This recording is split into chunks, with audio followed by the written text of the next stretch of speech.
Welcome to the Hidden Variables, and today we are going to discuss the Hamiltonian and energy of mechanical systems. First of all, we would like to recall the Euler-Lagrange equations for specialized coordinate q given above, and the Hamiltonian defined as the sum of the generalized coordinate q dot I times the partial derivative of the Lagrangian q dot I. Okay, let's get started. Note that in the Hamiltonian terms we must subtract the Lagrangian at the end after the sum. If we assume that the Lagrangian has a time dependent, we can take the time derivative of the Hamiltonian and write down the derivative of the Hamiltonian with respect to t equal d dt of the sum minus the partial derivative of the Lagrangian with respect to t. Writing down the right-hand side using the chain rule tells us that the derivative of h with respect to t is equal to negative the partial of L with respect to t. And this means that the energy does not change if the Lagrangian does not have any time dependence. Consider a particle being subjected to central force. We would like to use polar coordinates r and theta in order to write the Lagrangian, which is going to be m/2 parentheses r dot squared plus r squared theta dot squared minus the potential.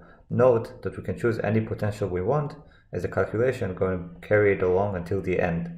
If we write down the Hamiltonian, which is nothing but the equation of the sum times the specialized momentum minus the Lagrangian, we're going to get m r dot squared plus m r squared theta dot squared minus the Lagrangian, which yields back the original energy of the system. So we know that in our transformation from xy to r theta, we do not have any time being involved, and therefore the energy is equal to the Hamiltonian as well as it conserved.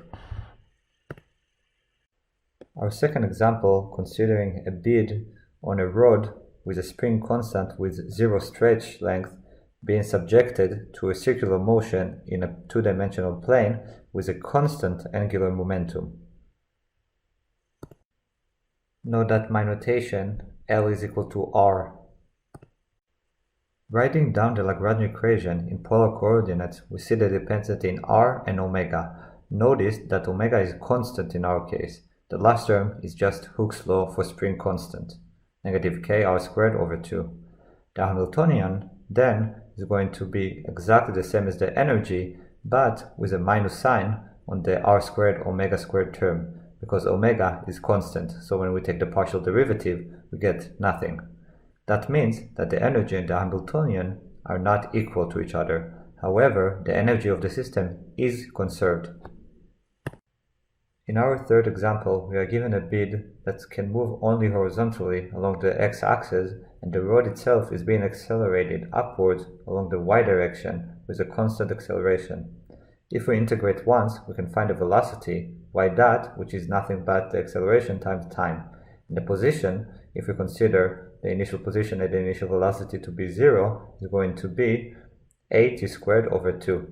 Writing down the Lagrangian, we get 1/2 m parentheses x dot squared plus at squared minus mg at squared over 2. Writing down the Hamiltonian, we see that we get the same term, however, negative sign on the second term, at squared. Therefore, the Hamiltonian and the energy are not the same, and the total energy is not conserved.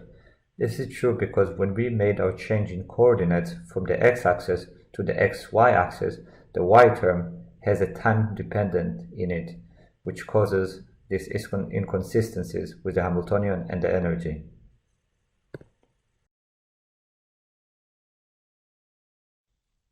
Our fourth and final example is going to be a particle moving in one dimension subjected to a time and displacement potential. Writing down the Lagrangian is going to be nothing but 1/2 x dot squared minus the potential. We're going to leave it very general for now and write down the Hamiltonian, which is going to be 1/2 x dot squared plus the potential.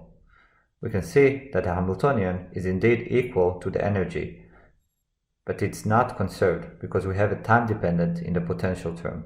So if we consider, for example, the potential equals some kind of constant times the displacement times squared, we see that as we move from the origin, as time progresses, the potential and therefore the energy are going to increase somehow. Thank you very much for watching. Please feel free to subscribe and like the video. See you next time.